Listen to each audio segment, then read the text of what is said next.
Gold trusted gold buyers మీరు తాకట్టు పెట్టిన బంగారాన్ని విడిపించి ఈ రోజు ఉన్న మార్కెట్ ధరకు కొనబడును.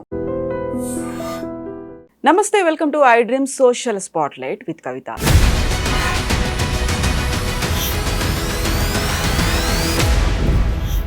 దేశవ్యాప్తంగా సంచలనం కలిగించినటువంటి Kolkata RG Kar medical college and hospital student trainee doctor అయినటువంటి అభయ అత్యాచారం హత్య కేసుకి సంబంధించి తీర్పు మీద ఎందుకింత వ్యతిరేకత, ఆందోళన వ్యక్తమవుతోంది.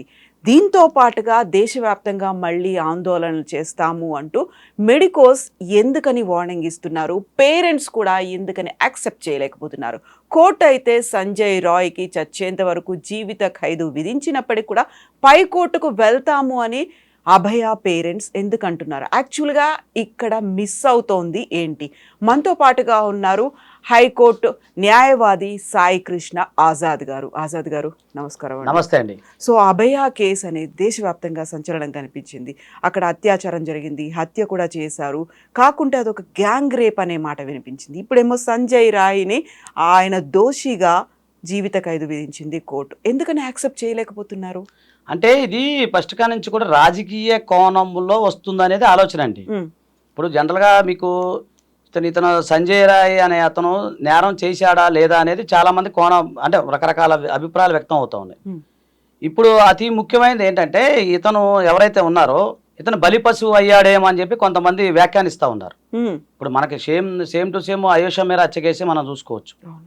సేమ్ టు సేమ్ దాంట్లో సత్యంబాబు ఎలా బలి పశువు అయ్యాడో ఇది కూడా అలాగే అయిందని చెప్పి మనం చెప్పుకోవచ్చు. సో ఇలాంటి ఘటన మళ్ళీ సేమ్ పునరావృతం అయింది అని చెప్పేసి మన తెలుగు ప్రజలు అనుకుంటున్నారు వాస్తవం అయితే. తర్వాత దీని వెనక ఇప్పుడు అంతకుముందు ఆ రోజు ఆ డిఎన్ఏ టెస్టుల విషయంలో చూస్తే చాలామంది సీమెన్ ఏదైతే ఎక్కువ మంది ఉన్నారు, ఎక్కువ సీమెన్ మనకి వచ్చింది అనేది వాళ్ళు చెప్తా ఉన్నారు. క్వాంటిటీ ఎక్కువ పెరిగింది అనేది చెప్తా ఉన్నారు. సో ఈ సీమెన్ ఎక్కువ ఉంది, వేరే వేరే డిఎన్ఏ టెస్టులు పెరుగుతూ ఉన్నాయి, ఇవన్నీ కూడా వస్తాయన్నాయని చెప్పేసి గతం నుంచి మనకి వస్తూ ఉన్నాయి మొత్తం. సో వీళ్ళేంటి సిబిఐ ఏం చేసింది, కొండని తవ్వి ఎలకన పట్టిందా అన్న చందంలో వ్యవహరిస్తుంది అనేది ప్రజలు అనుకుంటా ఉన్నారు. సరే, కోర్టు తీర్పుని శిరసా వహించాల్సిందే మనం, అది దాన్ని ఎవరు కాదన్నారు.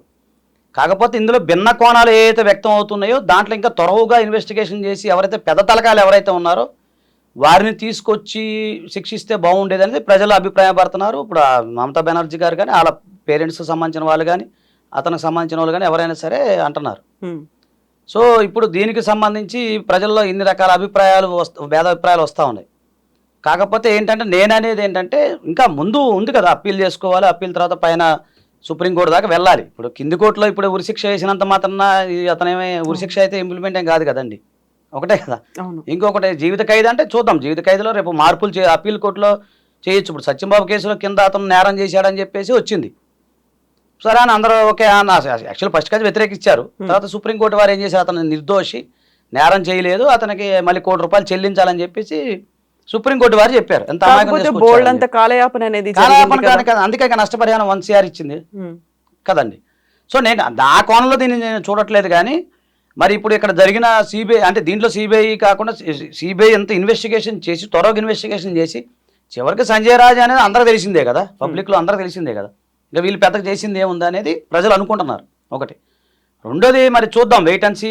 ఇప్పుడు ఉదాహరణకి ఈ రోజే మనం జడ్జిమెంట్ ఇచ్చినంత మాత్రం కాదు కదా, నెక్స్ట్ ఫర్దర్గా అప్పీలేట్ కోర్టులు ఉంటాయి, అపెక్స్ కోర్ట్స్ ఉంటుంది, ఇవన్నీ కోర్టులు ఉంటాయి కదా, దాంట్లో ఏం జరుగుతుంది అనేది మనం చూడాలి. ఇంకోటి ఈరోజు సంజయ్ రాజ్కి ఉరిశిక్ష వేసినా పర్వాలేదు అని వాళ్ళ పేరెంట్స్ కూడా అంటున్నారు. అంటే అతను నిర్దోషి అనే విషయం అనేది వాళ్ళ మైండ్లో ఉన్నట్టుంది. తప్పు చేసి మామూలు శిక్షించండి అన్న నిరభ్యంతరంగా అంటున్నారంటే ఏంటి, అంత ధైర్యంగా ఉన్నారు అంటే ఇతను ఒక బలి పశువు, ఇతను స్క్రీన్ మీద ఉన్న వ్యక్తి అనేది ప్రజల యొక్క అభిప్రాయం. అది కాకపోతే కోర్టు తీర్పుని మనం శిరసా వహించాల్సిందే, దాన్ని కాదనేది ఏం లేదు. కాకపోతే ఫర్దర్గా అప్పీల్ ఏదైతే ఉందో, అంటే ఇప్పుడు హైకోర్టు అప్పీలో సుప్రీంకోర్టు అప్పీలో ఇవన్నీ అయిన తర్వాత కదా మనం అతను దోషాన్ని నిర్దోషాన్ని తేల్చాల్సింది. సో ఇక్కడ అతను దోషి అన్నప్పుడు శిక్ష యథాప్రకారంగా నడుస్తుంది. తర్వాత మరి నెక్స్ట్ అప్పీలేట్ కోర్టు ఏం చెప్తుంది అనేది మనం చూడాలి ఒకటి. అంటే మన తెలుగు ప్రజలందరికీ సత్యంబాబు కేసు అనేది సుపరిచితం కాబట్టి జనరల్గా అదే ఇది అవుతుందని మనం టాలీ చేసుకోగలుగుతున్నాం ఒకటి. ఇప్పుడు మీరు అన్నట్టుగానే ఆ సీమెన్ ఏదైతే ఉందో దాదాపు 6 డిఎన్ఏలు ఉన్నాయి దాంట్లో అని చెప్తా ఉన్నారు. తర్వాత అవయవాలకు సంబంధించిన బిజినెస్ జరుగుతూ ఉందని, అక్రమాలు అవకతవకలు ఉన్నాయి. అంతకుముందు ప్రిన్సిపాల్ ఎవరైనారో ఆయన మీద కొన్ని ఆరోపణలు వచ్చినాయి అని చెప్పేసి ఈ విషయం ఈ అమ్మాయికి తెలిసి అయిందా అనేది ఇన్ని రకాల ఉన్నాయి.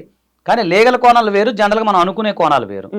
సో మామూలుగా వచ్చింది మనం టీవీలో చెప్పేదో పత్రికలో వచ్చేది అది కన్సిడర్ చేయదు కదా కోర్టు. మరి ఇన్వెస్టిగేషన్లో ఏం తేలింది అనేది చూడాలి. తర్వాత అతని యొక్క సంబంధించిన అదే చెవి ఏదైతే మన మాట్లాడతారు కదా ఫోను మైక్రోఫోన్, అది ఇయర్ ఫోన్స్ ఏవైతే నాయి దొరికినాయి అని దాన్ని పట్టుకొని అంటే అందులో పెద్దగా ఏమి ఇన్వెస్టిగేషన్ జరిగింది అనేది మనం ఆలోచించాలి. ఇప్పుడు సత్యంబాబు విషయంలో కేవలం ఒక అతనికి కాలి ముద్రను బట్టే శిక్ష విధించారు, మిగతా ఏం దొరకలేదు, సర్కమస్టెన్స్ ఎవిడెన్స్. సో ఇందులో కూడా ఏదో ఒక ఇయర్ బడ్స్ అవి దొరికినాయి అని చెప్పేసి అంతే తప్ప ఏం దొరికినది మనం చూడాలి, అది ఇన్వెస్టిగేషన్లో చూడాలి. కాకపోతే ఏంటంటే అండి దీని వెనక బలమైన వ్యక్తులు ఎవరైతే ఉన్నారో, ఇప్పుడు అందరూ కూడా అదే అంటున్నారు కదండి, ఇప్పుడు ఇతను ఒక పావు అంతే కదా, తెర ముందు ఒక చిన్న పావు అనమాట. నడిపించిన శక్తులు ఎవరున్నారు, జరిగినవి ఏంటి, ఇవన్నీ తెలియాలి అనేది, లోతుకి ఇన్వెస్టిగేషన్ జరగాలి అనేది అందరూ కోరుకుంటున్నారు. ఆ మాఫియా అనేది ఉంది అక్కడ, అవయవాలకు సంబంధించినటువంటి అక్రమ రవాణా జరుగుతుంది అనేటువంటి ఆరోపణలతో పాటుగా మాఫియా వెనుక పవర్ఫుల్ వ్యక్తులు ఉన్నారు అనేటువంటి ఆందోళన ముందు నుంచి అదే వ్యక్తమవుతోంది. ఒక మల్టిపుల్ పర్సన్స్ అందులో ఇన్వాల్వ్ అయ్యారు. ఒక గ్యాంగ్ రేప్ అనేది వచ్చిన తర్వాత ఇప్పుడు ఎవరో ఒక వ్యక్తిని మాత్రమే అరెస్ట్ చేయడం అంటే అక్కడ సుదీర్ఘమైనటువంటి కాలం గడిచిపోయింది. బట్ అంతే తీవ్రంగా ఇన్వెస్టిగేషన్ జరిగిందా లేదా అనేది కూడా ఉంది కదా. అవునండి, కొన్ని ఆరోపణలు వచ్చినాయి. అంటే మన కోర్టులో ఉన్న విషయాలు వ్యాఖ్యానించకూడదు, కానీ ఆరోపణలు మనం చదివినే చెప్తున్నాను. ఎందుకంటే ఎవిడెన్స్ ఏదైతే ఉందో దాన్ని లేట్ చేశారు ఇన్ఫర్మేషన్ ఇవ్వటంలో, అంటే వాళ్ళ తల్లిదండ్రులకు ఆరోపణ చెప్తున్నా. తల్లిదండ్రుల ఆరోపణ ఏంటంటే మాకు ఎప్పుడో జరిగితే చాలా లేట్గా చెప్పారు. తర్వాత ఇంకోటి మెడికల్ సంబంధించింది, మెడికల్ స్టూడెంట్, దానికి సంబంధించిన ఏం చేయాలి ఫార్మాలిటీస్. ఇప్పుడు మనకంటే లీగల్గా ఇప్పుడు మనం అంటే లీగల్ నాలెడ్జ్ ఉంటుంది, కామన్ మ్యాన్కి ఏముంటుందండి. ఇప్పుడు జనరల్గా ఒక మనిషి చనిపోయాడు అనుకోండి, ఆ చూస్తేనే భయపడిపోతాం మనం. కానీ వాళ్ళు మెడికల్లో జరిగింది, అందులో హాస్పిటల్లో జరిగింది కాబట్టి దాన్ని ఎవిడెన్స్ ఏదైతే ఉందో ఆ ఎవిడెన్స్ని అరేంజ్ చేశారని చెప్పేసి, దీన్ని లేటుగా ఇన్ఫర్మేషన్ ఇచ్చారని చెప్పి, ముందుగానే దానికి సంబంధించిన ఏవైతే మనకు ఉంటాయి కదా, ఏలు ముద్రలను ఏ ఉంటాయి వాళ్ళు డిఎన్ఏ టెస్ట్, అవన్నీ కూడా ముందే వీళ్ళకి మెడికల్ నాలెడ్జ్ ఉంటుంది కదా, కాబట్టి డిఎన్ఏ నాలెడ్జ్లు ఇవన్నీ ఉంటాయి కాబట్టి వీళ్ళు మొత్తం అరేంజ్ చేసేసారని, ఇవన్నీ చాలా ఆరోపణలు ఉన్నాయి. మరి దీని మీద ఇంత త్వరగా మరి సిబిఐ ఇంత ఇన్వెస్టిగేషన్ చేసిందా లేదా అనేది ఇక భవిష్యత్తులో నెక్స్ట్ ఎపెక్స్ కోర్ట్ ఏం చెప్తుంది అనేది మనం చూడాల్సి ఉంటుందండి. సో యూజువల్గానే లా పరిభాషలో చెప్పేది 100 మంది నిందితులు తప్పించుకున్నా పర్లేదు, ఒక దోషికి శిక్ష పడవద్దు అనుకున్నప్పుడు మన కళ్ళ ముందు ఇంత తీవ్ర స్థాయిలో ఆందోళన జరిగింది. మళ్ళీ మేము ఆందోళనని మొదలు పెడతాము అని అక్కడ మెడికల్ స్టూడెంట్స్తో పాటుగా మాకు న్యాయం కావాలి అని న్యాయమూర్తి ఎదుట దండం పెడుతూ పేరెంట్స్ కూడా ఉన్నారు, మేము ఫర్దర్గా కోర్టుకు వెళ్తాము అనేది. సో ఇవన్నీ కూడా వాళ్ళు యాక్సెప్ట్ చేయట్లేదు, నష్టపరిహారాన్ని వద్దన్నారు. బట్ ఆయనకు జీవిత ఖైదు విధించడం ఇది కాదు, ఇంతకు మించి ఇంకా ఏదో ఉంది అనే ఆందోళన ఉంది కదా. ఇప్పుడు అదేనండి, ఆయేషా మీరా కేసు ఏదైతే ఉందో ఆమె విషయంలో వాళ్ళ తల్లి కూడా అదే ఆరోపణలు చేశారు. సత్యంబాబు అతను ఏమీ చేయలేదండి, వెనక చాలా మంది ఉందని పాపం చాలా పోరాడింది ఆమె. సేమ్ ఇది కూడా ఏంటంటే సరే XYZ ఇప్పుడు అభయ అనుకుంటా మనం అనుకుంటాం, అభయ ఎవరైతే ఉందో ఆమెకు సంబంధించిన పేరెంట్స్ కూడా ఇదే కోరుకుంటున్నారు. అసలు న్యాయం మాకు ఇది కాదు, ఏదో ఒకరిని తీసుకొచ్చి బలి పశువు చేసేసి ఏదో నమః అది అంటారు కదా, మమ అని అనేస్తే కాదు. దీని వెనక అసలు ఏం జరుగుతుంది, దీని వెనక ఉన్న సూత్రధారులు ఎవరు, పాత్రధారులు ఎవరు, వాళ్ళని మొత్తం తీసుకువచ్చి చట్ట ప్రకారంగా శిక్షించాలనేది వాళ్ళ డిమాండ్. ఇతను ఒక అమాయకుడు, ఒక బలి పశువు, అంతే, స్కాప్ గోట్ అంటాం కదా, అంతే తప్ప అని ప్రజల యొక్క అభిప్రాయం. ఇప్పుడు మనము కోర్టు ద్వారా ఒక న్యాయ సంబంధించిన విషయాల్లో కోర్టును మనం ఏం తప్పు పడటానికి మనకు రైట్ లేదు కాబట్టి కోర్టును శిరసా వహించాల్సిందే, మన ఆ తీర్పు ఏదైతే శిరసా వహించాల్సిందే. కానీ ప్రజలు ఇలా అనుకుంటున్నారు అనేది మనం తెలుసుకున్న విషయం. సో మరి వాళ్ళ డిమాండ్స్ ఏముంటాయో నెక్స్ట్ మరి ఎపెక్స్ కోర్టులో ఏం తెలుస్తుంది అనేది చూడాలి. లేదా మళ్ళీ కోర్టు వారు తిరిగి రీఇన్వెస్టిగేషన్ చేయమని ఒక ఆర్డర్ కూడా అలా కూడా చెప్పలేం, అలా కూడా ఇవ్వచ్చు. వీళ్ళు ఆ డిమాండ్ అడుగుతున్నారా నెక్స్ట్. అలాగే మధ్యలో ఒక అడ్వకేట్ ఏదో మారినట్టున్నారు ఇతను, దాంట్లో ఒకళ్ళు వచ్చి మళ్ళీ మారినట్టున్నారు, ఒక అడ్వకేట్ ఎవరు మారినట్టున్నారు. సో ఇవన్నీ పరిణామాలు చూస్తే మరి ఏమవుతుందో ఏంటనేది ఇక కాలమే నిర్ణయించాలి. రెండు ప్రజలు ఇప్పుడు మీరు అన్నట్టు అక్కడ పశ్చిమ బెంగాల్లో చాలా తీవ్రంగా దాని మీద పోరాటం చేస్తున్నట్టున్నారు. దానికి సంబంధించి మరి ఆ పోరాటంలో మరి ఎపెక్స్ కోర్టు వారు ఏ నిర్ణయం తీసుకుంటారో మనం వెయిట్ చూడాల్సింది.